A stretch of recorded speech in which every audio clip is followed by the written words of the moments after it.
আসছে। তো এই মুহূর্তে যখন 45 মিনিট পর ও গেল, আমি তখন ওকে জিজ্ঞাসা করলাম যে তুমি কি ভাতটা খেয়ে আসছো? বলে যে হ্যাঁ মা খাইয়ে দিয়েছে। আমি বললাম তোমার বউ তুমি শুনলা যে সুইসাইড করতে যাচ্ছে, তো তোমার মা ত্রিভক্তি এত বেশি যে তোমার বউ মরলে মরুক, তুমি ভাত খেয়ে আসলা তোমার মার হাতে, তাহলে তুমি কেন আসলা? বলে তা আসবো না, তোমাকে নিতে আসবো না। আমি বললাম আমি যদি সত্যি সুইসাইড করতাম, তোমার বস আর বসের বউ না থাকলে তো আমি সুইসাইডই করতাম। তো ভালো কথা। এরপরে ওর বস আর ওর বসের বউ বোঝাই ঠোচায়া অনেক ইয়াটিয়া করলো, ওকেই বোঝাইলো বেশি যে ভাই আপনি বিয়ে করছেন, আপনার তো একটু বুঝতে হবে, আপনি আপনার ওয়াইফকে কিছুদিন আমাদের কাছে রেখে যান, আমার ওয়াইফের সাথে ও থাকুক। আপনার মাকে যে আপনি বোঝান যে এই মেয়েটার যদি এখন কিছু হয় আমার চাকরি কিন্তু শেষ।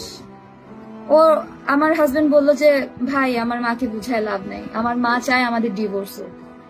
তো এই পজিশনে আমার মাকে ওইটা বুঝায় লাভ নেই যে এই মেয়েটার ক্ষতি হইলে কি হবে না না হবে। আমার মা চায় ওর ক্ষতি হোক, ও মরে যাক বা ও চলে যাক, ওর আমার সাথে ও ডিভোর্স হয়ে যায়।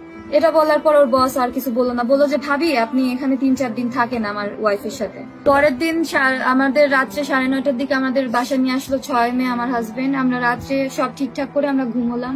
পরের দিন সকালে আমার শাশুড়ি মা আবার শুরু করে দিল, ওই দিনকেই শেষ। ঝগড়া হলো, অনেক চরম পজিশনে ঝগড়া হলো। ওদিনকে আমার হাজবেন্ডের সাথে আর কথা হয় নাই। এই যে ওর মা আমাকে মারছে, এই যে দাগ।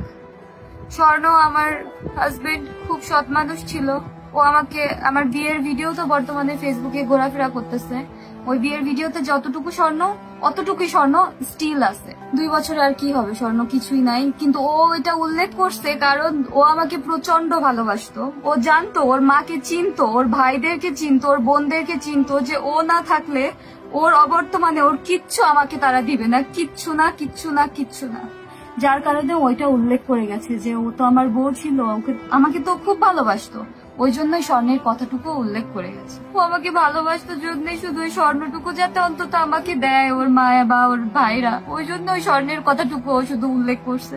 আমার হাজবেন্ডের স্বর্ণের কথা উল্লেখ করে গেছে, সে সব স্বর্ণটুকু ওরই কেনা, বিয়েতে যা দিয়েছে ঠিক তাই, আর একটুও না, আর কিচ্ছু বেশি হয় নাই। 2 বছর বিয়ে হয়েছে আমাদের। আমার বাবা মাও দিয়েছে আমাকে বিয়ের সময় 1 সেট, আর সে দিয়েছে 1 সেট। এই স্বর্ণ বলতে শুধু এই। ওর আর আমার সম্পর্কের মধ্যে আমাদের পার্সোনাল কোনো ইস্যু নিয়ে আমাদের কখনো ঝামেলা হতো না। আমাদের একমাত্র ঝামেলার কারণ আমার শাশুড়ি বাধাই দিত, শাশুড়ি আমাদের ঝগড়ার কারণটা বাধাই দিত। আর আমার হাজবেন্ড আমাকে এত ভালোবাসতো, আমি যদি খুব খারাপ হতাম আমাকে তো ভালোবাসতো না, এতই ভালোবাসতো।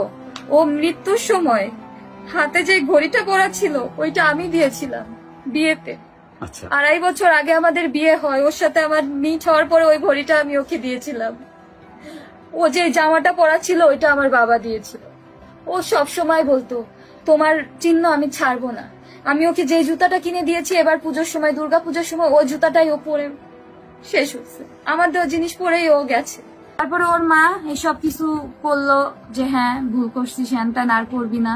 ইভেন আমার হাজবেন্ড যদি যেতে যেতে পথে যেতে যেতে সিঁড়ি দিয়ে নামতে নামতে, আমরা তো 7 তলার উপরে থাকতাম, নামতে নামতে ও যদি ফিরে তাকাইতো আমি তো দরজায় দাঁড়ানো থাকতাম, সেটা নিয়ে ওর মা ওকে বাজেভাবে, খুব বাজেভাবে অ্যাটাক করতো যে ফিরে তাকানোর কি আছে, বউয়ের সাথে এত কি, বউকে এত লাই দেওয়ার কি আছে, তুই বেরোচ্ছিস তুই বেরোই যা, পিছনে তাকে আবার তাকাতাকি চোখাচোখি করার কি আছে। এটাও বলছে তার মা, আমার শাশুড়ি।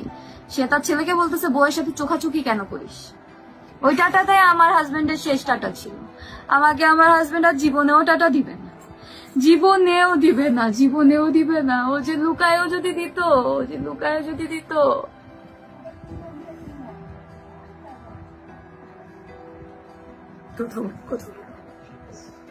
ঠিক আছে, আর দরকার ঠিক আছে। আচ্ছা মা, এই যে আমি বলি আরেকটু বলো। ওই দিনকে দুপুরে ওর মাকে যখন মানাইলো যে মা আমার ভুল হয়ে গেছে আর টাটা দিব না,